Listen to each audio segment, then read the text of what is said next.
Hey everyone, and welcome back to our channel. Today I'm testing something really exciting, the Artline Epoxy Resin. It's my first time to using it and wanted to see how it performs when combined with beautiful olive wood. Artline is a company known for product high quality epoxy resins made especially for artists, woodworkers and creators like me. Their resins are crystal clear, UV resistant and easy to work with, perfect for deep pours, casting and wood turning projects. For this project I decided to use a single solid olive wood blank, a beautiful piece of wood with rich grains and warm tones, and combine with the epoxy resin to create something truly unique. The result is absolutely stunning. The colors, the depth and the glossy finish look incredible next to the natural olive wood. I'm really happy with how this one turned out. So stay tuned as I show you the entire process from the raw bowl blank to the finished piece, and how this combination of olive wood and Artline epoxy resin became one of my favorite bowls so far. So let's get started. For this project, I decided to use a beautiful piece of olive wood. Olive wood is one of my favorite materials to work with. It has an amazing grain pattern, warm color tones and a really pleasant natural scent. This piece has been drying for several years, so it's stable and ready for turning. Here I'm trimming the olive wood so that it will fit nicely into the bucket I'll be using as a mold. Later I'll pour the epoxy resin around it to create the final shape of the blank. It's important to get a good fit now so the resin fills all the gaps evenly and the result looks clean once it's turned on the lathe. For this project, I'll be using Artline Crystal Epoxy Resin, which mixes in a 2:1 ratio. I've decided to go with two colors, purple and green, both with a beautiful pearl effect. These colors should create a nice contrast with the olive wood and give the bowl a really unique and vibrant look. Now it's time to mix the epoxy resin. I'm using Artline Crystal Epoxy, which is mixed in a 2:1 ratio, 2 parts resin and 1 part hardener. First, I mix the clear resin slowly but thoroughly to avoid introducing too many bubbles. Then I divide it into 2 separate cups and add the colors purple and green, both with a beautiful pearl effect. Mixing them separately allows the colors to blend naturally once poured, creating soft transitions and a deep shimmering look in the final piece. The Artline Crystal Epoxy is one of the clearest resins I've used so far. It cures without any yellowing, and thanks to its strong UV resistance, it keeps the colors vibrant over time. The viscosity is just right, not too thick, so it flows smoothly around the wood, but thick enough to hold the pigments in place and create nice dynamic color movement. Another thing I really like is that it has a longer working time, which gives me enough freedom to pour and manipulate the resin exactly how I want before it starts curing. It's perfect for larger projects, river tables or artistic castings like this bowl blank. If you'd like to try this resin yourself, check the video description. There's a discount code waiting for you that works for all Artline epoxy products. I've been really happy with how this resin behaves, clear, easy to mix and reliable every single time. After pouring the resin, I place the mold into the pressure box and pressurize it to about 5.5 bars. This step helps the epoxy fill all the tiny cracks and gaps inside the wood. The best part about using a pressure box is that it completely eliminates air bubbles, so the final bowl blank comes out perfectly clear and solid. After 3 full days, the resin is completely cured, so it's time to open the pressure box and see how everything turned out. I always look forward to this part. It's a bit like unwrapping a present. You never know exactly how the colors have blended until you take the blank out of the mold. As soon as I remove it, I can already see that the surface looks amazing. The epoxy filled every small crack in the olive wood and there are no visible air bubbles at all. That's exactly why using a pressure box makes such a big difference. For this bowl, I used about 4 kilograms of epoxy resin, which gives you a good idea of how much material a project of this size requires. When you combine it with a dense wood like olive, the blank becomes quite heavy, but that also helps with stability during turning. Next, I drew a 55mm hole into the center of the bottom. This will allow me to mount the blank securely on the chuck later on. With the hole drilled and the blank prepared, it's finally ready to go on the lathe, where the real transformation begins, turning it from a raw block into a finished, elegant bowl. Now it's time to mount the bowl blank on the lathe. I secure it firmly onto the chuck and also bring the tailstock up against the center of the blank. This way, I'm sure the base is completely stable and won't move during the first cuts. Once everything is set, I can start turning. At the beginning, I keep the speed around 800 revolutions per minute, just to make sure everything runs smoothly and safely. For rough shaping and truing up the blank into a perfect cylinder, I'm using a round carbide cutter from Record Power. This tool works great for epoxy resin. It cuts cleanly without chipping, and it also handles the transition between the wood and resin really well. With a few careful passes, the surface quickly becomes smooth, and I can start to see the beautiful mix of the olive wood grain and the colored resin coming through. With the blank nicely rounded, I can start shaping the bottom of the bowl. This is one of my favorite parts of the process, when the raw block slowly starts to turn into a real bow shape. I begin by defining the base and the curve of the lower section, making sure the transition between the olive wood and the resin stays smooth and balanced. The resin cuts beautifully here, and the wood gives that natural contrast that really makes the shape stand out. I take my time with light, controlled passes, gradually refining the curve until I get a clean and flowing form. It's important to work carefully at this stage, because the bottom determines the overall proportions and balance of the entire bowl. Now that the bottom is finished, I can move on to shaping the upper part of the bowl. The first thing I need to do is flatten the top surface, because after casting and curing, it's still quite uneven and slightly rough. I take light passes across the top until it's perfectly level, which will make it much easier to define the final shape later on. Once the surface is even, I start working on the upper contour.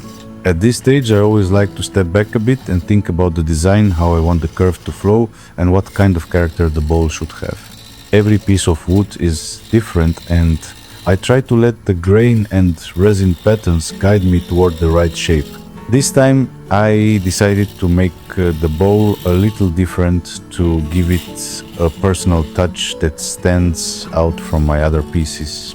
I'm adding a small bead detail right where the curve of the bowl begins.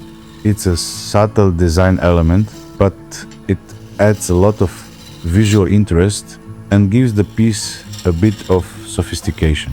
Creating small details like this requires a steady hand and patience, but I really enjoy this part. It's where the bowl starts to show its personality.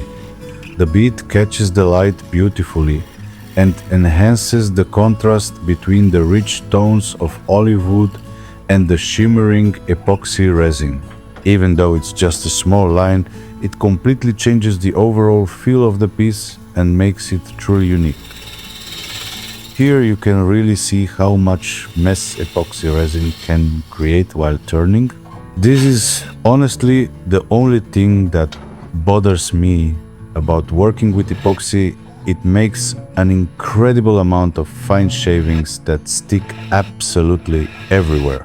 Because of static electricity, these chips cling to the tools, the lathe, my clothes, and even the camera, but that's just part of the process, and once you get used to it, it's not that bad. A good cleanup after each step keeps everything under control. Now that the rough shaping is done, I can focus on the bottom section of the bowl. Here I'm creating the recess where the chuck jaws will later grip the piece. It's important to get the diameter and depth precise, so the bowl will sit perfectly centered when I turn it around. I also shape a small 55 mm circular area in the middle. This will be the perfect spot for attaching our PipejaWood logo at the very end. It's a small finishing touch, but I really like adding our logo to each piece. It's like signing your name on your artwork.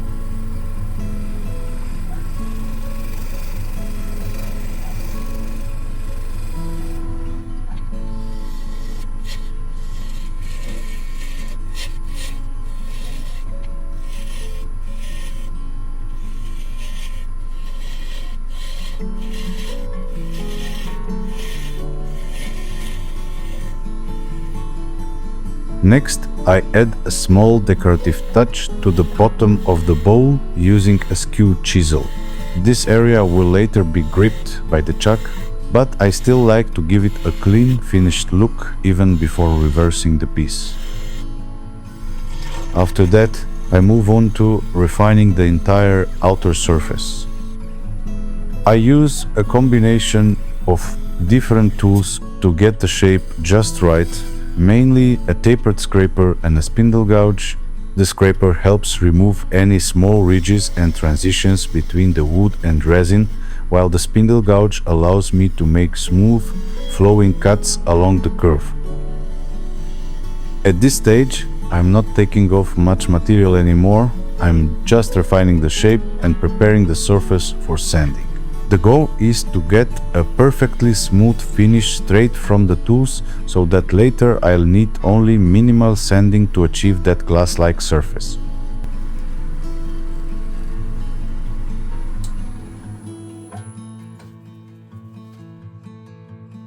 Now it's time to start sanding the outside of the bowl, one of the most important steps if you want a perfect finish. I begin with 120 grit, working my way up slowly and carefully. At this stage, I sand dry and focus on removing every single tool mark. The key here is patience. If you rush through the lower grits, the scratches will always show later. After 120, I move through the grits one by one until I reach 600. Each step makes the surface smoother, and you can already see the olive wood and the resin starting to shine a little. Once I reach 600, I switch to wet sanding. This is where the magic really starts to happen. With water, the sanding becomes smoother and cooler, and it prevents dust and overheating. From here, I continue all the way up to 3500 grit, which gives the resin that crystal clear mirror-like surface. You can actually watch the bowl change right in front of your eyes from a matte surface to a deep, glossy reflection. Working with olive wood is always a special experience. It's a hard, dense wood with such beautiful grain patterns, and when you combine it with resin, every layer reveals something new. You never really know what you get until this moment, when the surface is finally smooth and polished. I know sanding doesn't look like the most exciting part of wood turning, but for me it's one of the most rewarding. It's where you see all your previous work pay off, all the shaping, all the time spent, getting the curve just right, everything comes together right here. I'd love to know what you think. Do you enjoy sanding, or is it the part you'd rather skip if you could? Write it down in the comments below. I read them all. And if you've ever worked with epoxy resin yourself, let me know which grit you usually go up to and how glossy you like your finish. I still have a few more steps to go before this surface is ready, but it's already starting to look amazing, and I promise the end result will definitely be worth the wait. Now that the sanding is finished, it's time to start polishing the outside of the bowl. For this, I'm using two different polishing compounds, both completely food safe and handmade. The first one is a coarser compound which contains pumice powder, mineral oil and beeswax. It removes any remaining micro scratches and gives the surface a soft, even sheen. After that, I move on to the fine compound made with diatomaceous earth, beeswax and mineral oil. This one really brings out the final gloss and depth. Especially on the epoxy resin, it leaves a beautiful, natural-looking shine that feels smooth to the touch. Both of these polishes are completely food-safe, and we are currently still testing them to find the perfect balance between shine and protection. I'm actually curious, would you be interested if we offered these two polishing compounds as a small set in our PipejaWood store? Let me know in the comments below. It's something we've been thinking about, and your feedback would really help us decide. For me, this is the most satisfying moment when the bowl starts to glow and all that hard work finally pays off. Now that the bowl is turned around and secured in the chuck, I'm preparing the top surface for the next step. I'm not hollowing the inside yet. Instead, I'm getting the surface perfectly flat so I can use the woodcut tool to cut out another smaller bowl from this blank. It would be a real shame to waste such a beautiful combination of olive wood and epoxy resin, so this tool allows me to make the most out of it. The Woodcut Bowl Saver system lets you cut up to 3 different bowls from a single blank depending on the size and shape. In this case, I'll only cut out one more bowl because this material includes epoxy resin and the tool is primarily designed for solid wood. If you're too aggressive with the cut, the resin can easily chip or tear. So I'll take it slowly and carefully, just enough to get a second beautiful bowl out of the same piece without damaging the material. At this point, I'm finishing the cut with the woodcut tool, carefully separating the smaller bowl from the main blank. I'm taking it slow because this part needs precision.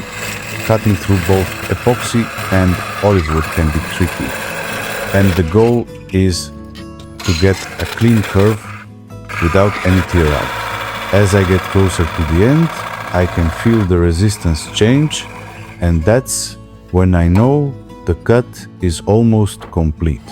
A few gentle passes later, and the smaller bowl finally comes free. It's always a great feeling when this goes smoothly. From one single blank, I now have 2 beautiful pieces, the main bowl and the smaller one, both with that same stunning mix of olive wood and shimmering epoxy resin. I'm thinking about finishing this smaller bowl in one of the next videos. What do you think? Would you like to see how I turn, sand and finish this little one as well? Let me know in the comments below. If enough of you are interested, I'll definitely make a full video showing every step of that process. Now it's finally time to start hollowing out the inside of the bowl. For this, I'm using my 16mm bowl gouge. This one is made by Crown Tools and it's crafted from M42 high-speed steel, which contains cobalt that makes the steel harder and helps it hold the sharp edge for longer compared to standard HSS tools. Even so, when you're working with epoxy resin, the edge dulls much faster than when cutting pure wood. Epoxy is extremely hard and abrasive, so keeping the tool sharp is essential if you want clean cuts and avoid chipping along the transition between the resin and the olive wood. I usually stop and touch up the edge several times during a project like this. It only takes a few seconds, but it makes a big difference in how smooth the surface turns out. When hollowing, I start from the center and gradually move outward, always keeping the bevel supported and taking light passes. The goal is to keep the inside curve consistent with the outer shape so the wall thickness stays even all around. The epoxy and wood combination creates a really interesting challenge. The tool moves through two completely different materials, each with its own resistance. The olive wood cuts beautifully and smoothly, while the epoxy feels more glossy and requires a steadier hand. I love this part of the process because you can actually feel the difference through the tool. Each pass brings the bowl closer to its final form, and the colors and grain patterns start to appear from the inside, just as stunning as they were on the outside. At this point, I'm refining the bottom of the bowl and thinning it down to the desired thickness. It's important that the wall thickness is even all the way through, not only for balance, but also for the overall look and feel of the finished piece. I use several different tools to achieve that. I start with a 30mm round scraper, which helps me smooth out any tool marks and blend the curve nicely from the center toward the sides. The scraper gives me good control near the bottom and helps shape those subtle transitions. After that, I switch to a round carbide cutter, which is perfect for refining the surface and removing the last small imperfections. It leaves a clean finish on both the olive wood and the epoxy resin, so there's less sanding needed later on. Once I'm happy with the shape, I check the wall thickness using a special measuring tool designed for bowls. This way, I can be sure that the thickness is consistent all the way around, neither too thin nor too heavy. Getting this part right makes a big difference. When the thickness is even, the bowl feels perfectly balanced in the hands and has that light, elegant feel that separates a good piece from a great one. What you see me marking here with the pen are small areas in the epoxy that still have minor imperfections. I like to mark them before sanding, so I can clearly see where a little more work is needed. This way I can fix those spots more precisely and make sure the surface is perfectly smooth before moving on to sanding. Now that the shape of the bowl is finished, it's time to start sanding the inside. Just like on the outside, I begin with 120 grit and work my way through all the grits slowly and patiently all the way up to 3500. At this stage, the key is consistency. I make sure to keep moving the sandpaper evenly, following the curve of the bowl, so the surface stays smooth without creating any flat spots. I sand dry up to 600 grit and then switch to wet sanding, which really brings out the depth in the resin and the warmth in the olive wood. The combination of these two materials is always fascinating. The resin gets clearer and more reflective with every step, while the olive wood reveals more and more of its rich grain and color. This is the part where you can actually see the bowl coming to life right in front of you. A lot of people ask me whether I find sanding boring. Honestly, for me, it's one of the most satisfying steps.